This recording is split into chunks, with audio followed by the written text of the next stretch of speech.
Hi Delph, this is your second episode of your Pwede Pala podcast.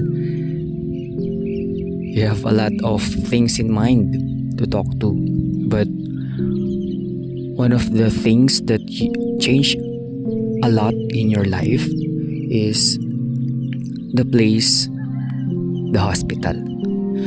When I was a kid, when I hear the word hospital, one word that describe hospital for me is afraid.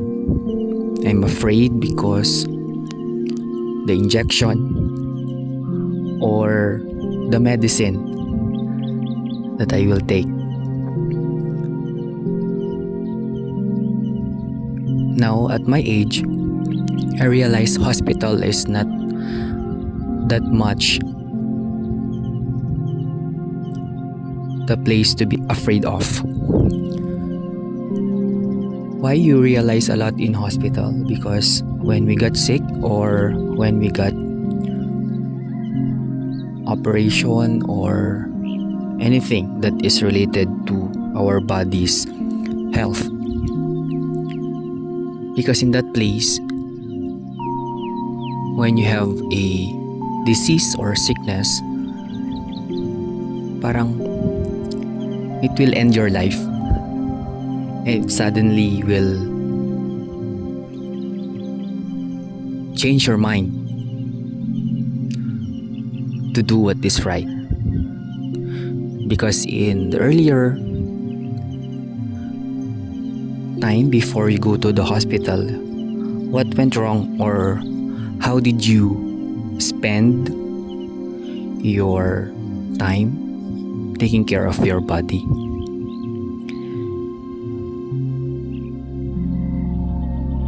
And usually, doctors will give a prescription of medicine, laboratory test. But sometimes, I'm thinking, Doc, wala po bang natural medicine that you can prescribe or anything that is not so expensive? But in my mind, syempre, they need to prescribe medicine. And one thing that I remember that you read, Delph, is The Seven Doctors. That is one of the most influential books that you read that change you a lot from your habits and lifestyle today. You remember the first doctor, which is the Dr. Sun. We believe in science that sun is the ultimate source of energy because it gives the opportunity to our plants to photosynthesize.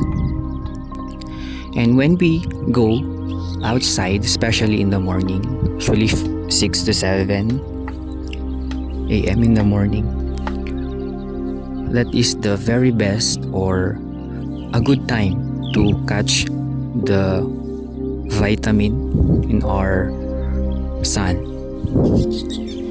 Our body will produce vitamin D, which is good to our bodies. That is, we need to get an exposure to the sun, not 24 hours but a minimal, especially in the morning. Kaya nga yung mga bata na newly born, nilalabas to catch up an exposure to the sun. And the second doctor that I remember is the Dr. Food. Yan. So, we are what we eat. Kung sino ka ngayon or kung anong itsura mo, it's because kung ano yung food intake mo. So ngayon, I always search for the foods that are healthy. Or superfood is avocado. I also like yogurt because that is also healthy. And I usually drink tea. That is very common to Chinese and Japanese.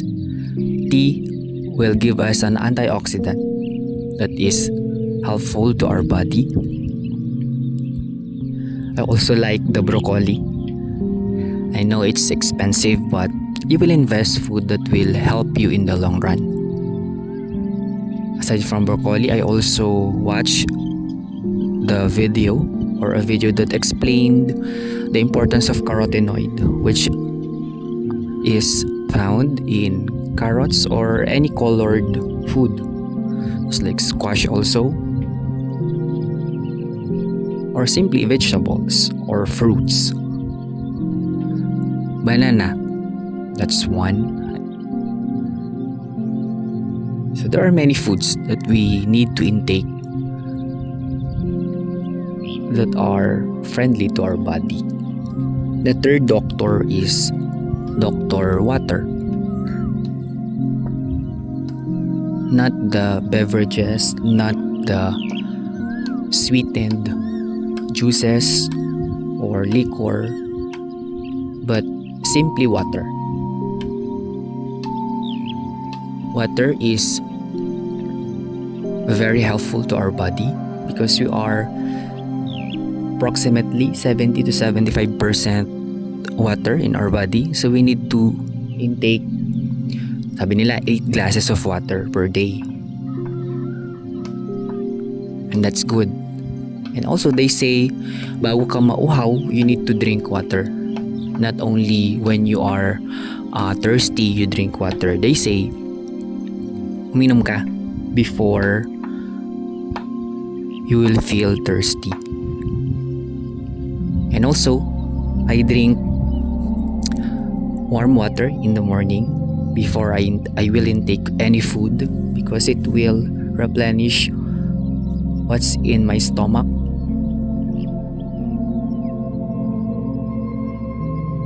That's Dr. Water. Especially for me, when I drink water, it will come out faster through sweating, and that is a very good sign of a healthy body. The fourth one is the doctor's sleep. Yan, sabi nga nila, that is one important factor in our health, which is the sleeping pattern or the sleeping duration. I'm guilty of this because I use my time for social media, and I have commonly lack of sleep. So now I'm promising myself to invest in sleep, not for today but for my future body or future self.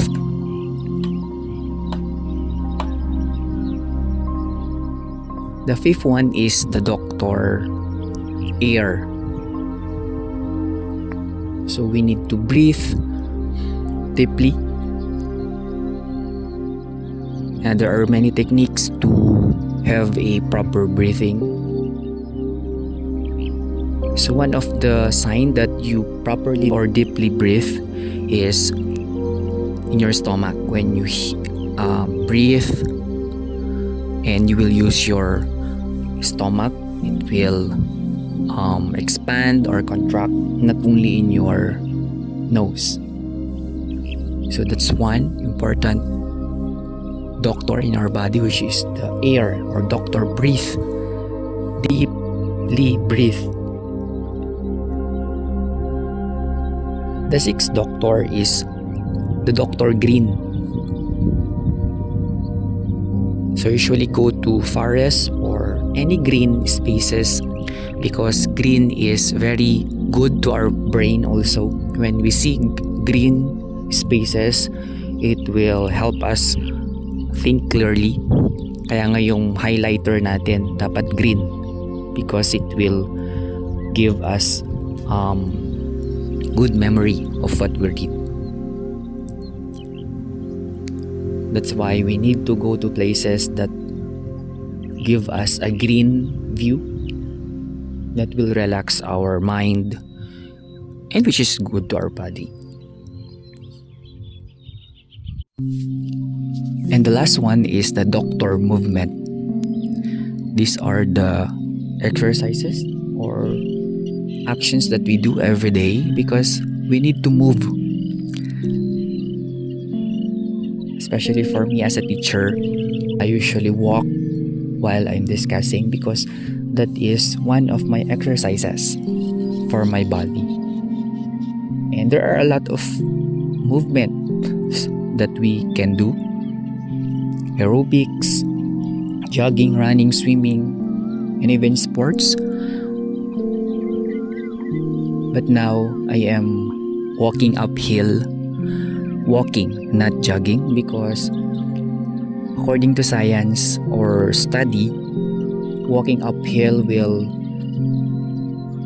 give us more